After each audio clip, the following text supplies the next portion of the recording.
کہ قتل کی انکوائری کے لیے عدالتی کمیشن بنانے کے لیے جو میں درخواست دی ہے تو اس میں ہم آج سارے پیش ہوئے ہیں. تو اس میں جو آج تو ویسے اٹارنی جنرل صاحب کو بلایا تھا جسٹس عامر فاروق صاحب نے, تو وہ نہیں آئے, ان کی جگہ پہ ایڈیشنل اٹارنی جنرل صاحب آئے ہیں.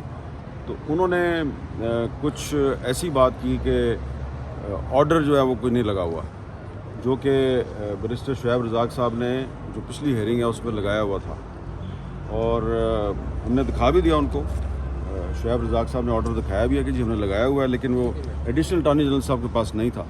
تو اب کہا گیا جی کہ ایڈیشنل اٹارنی جنرل صاحب کو کہ آپ بھی وہ آرڈر لگا دیں, اور ڈیٹ پڑ گئی ہے. تو اگر کسی کا خیال ہے کہ ہم اگلی ڈیٹ پہ نہیں آئیں گے تو اس کو غلط فہمی ہے. باقی ٹیکنیکل بات شعیب صاحب سے پوچھ لوں. نہیں, بات صحیح ہے. بات یہی ہے کہ ہم نے سی ایم کے ذریعے وہ سارے آرڈر کی لسٹ لگا دی تھی. آج ہم فلی پریپیئرڈ تھے, ایکسپیکٹنگ کہ اٹارنی جنرل صاحب آئیں گے اور اس ایشو کو نیکسٹ اسٹیج پہ لے کے جائیں گے. کہ ایشو ریز کیا جا رہا ہے کہ matter is pending before supreme court. تو سپریم کورٹ میں سو موٹو ایکشن میں میٹر پینڈنگ ہے, جس کی اس کے اپنے آرڈر میں اس کی وضاحت ہے کہ سو موٹو ایکشن کی سپریم کورٹ 183 کے تحت اس کی اپنی حیثیت کیا ہوتی ہے, وہ ڈیفائن ہو چکی ہے. لیکن وہ جیسے حامد بھائی نے کہا کہ انشاءاللہ نیکسٹ. اور سپریم کورٹ میں لاسٹ ہیئرنگ جو ہے وہ پچھلے سال جون میں ہوئی تھی, 13 جون کو ہوئی تھی, اور آج آپ دیکھ لیں 11 جون ہے. تو ایک سال گزر گیا ہے اور سپریم کورٹ میں کچھ نہیں ہوا. تو اگر سپریم کورٹ نے سو موٹو ایکشن لیا اور کچھ نہیں ہوا, اس وقت عمر بندیال صاحب چیف جسٹس تھے.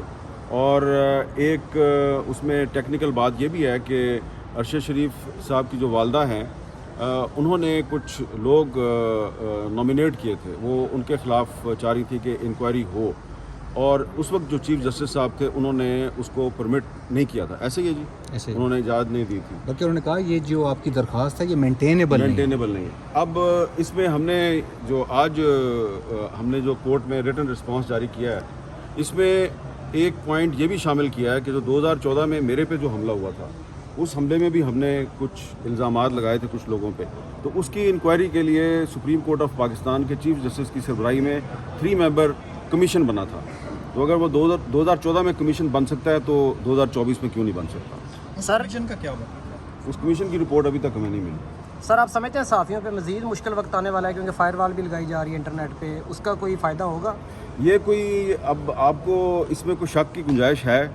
یہ تو ابھی جب مسلم لیگ نون کی حکومت نہیں آئی تھی تو اس وقت سے میں نے کہنا شروع کیا تھا کہ یہ جب آئیں گے تو یہ نہ صرف عدلیہ سے لڑیں گے بلکہ میڈیا سے بھی لڑیں گے. تو اب انہوں نے لڑائی تو شروع نہیں کی, انہوں نے تو اعلان جنگ کر دیا ہے, جو پنجاب میں جو حد کی عزت کا قانون جاری. اور جو یہ عمران ریاض صاحب جو ہیں انہوں نے حج پہ جانا ہے, تو ان کو حج پہ نہیں جانے دے رہے.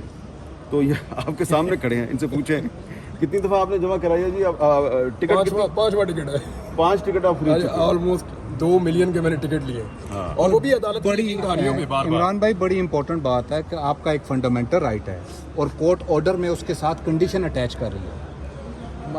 Very humble student. اس کا نا ون لائنر یہ ہے کہ میں جن دیواروں میں ٹکرے مار کے چیف جسٹس اسلام آباد ہائی کورٹ کے پاس آیا تھا کہ جی میں نے 1.5 مہینہ وہاں پوری محنت کی ہے, کوشش کی ہے کہ یہ نظام یہ حکومت میرا نام نکالے اور میں حج پہ جاؤں. تو جب انہوں نے نہیں کیا تو میں ان کے پاس آیا, انہوں نے مجھے واپس انہیں کے پاس بھیج دیا. تو اب میں اس کے خلاف اپیل میں گیا ہوں. آج لگتا ہے کیس تو دیکھتے ہیں کیا ہوتا ہے. اچھا, آج ویسے جسٹس عامر فاروق صاحب جو ہیں انہوں نے ڈڈیال کا جو ایک مسنگ پرسن ہے جو 2017 سے مسنگ پرسن ہے, اس کا کیس بھی اسلام آباد ہائی کورٹ میں لگا ہوا تھا. اس کے کیس میں انہوں نے ایک بڑا اچھا فیصلہ دیا ہے, اور یہ ان کے والد صاحب ہیں. اور آج چیف جسٹس صاحب نے کہا کہ 15 دن کے اندر اس کو پیش کیا جائے. تو آپ ذرا یہ ایک آزاد کشمیر میں پہلے صرف لوگوں کا خیال تھا کہ ایک احمد فراد ہے مسنگ پرسن, اور بھی وہاں پہ بہت سے مسنگ پرسن ہے. ایک مسنگ پرسن کے والد صاحب آپ کے سامنے کھڑے ہیں, بتائیں جی. 7 سال ہو گئے جی.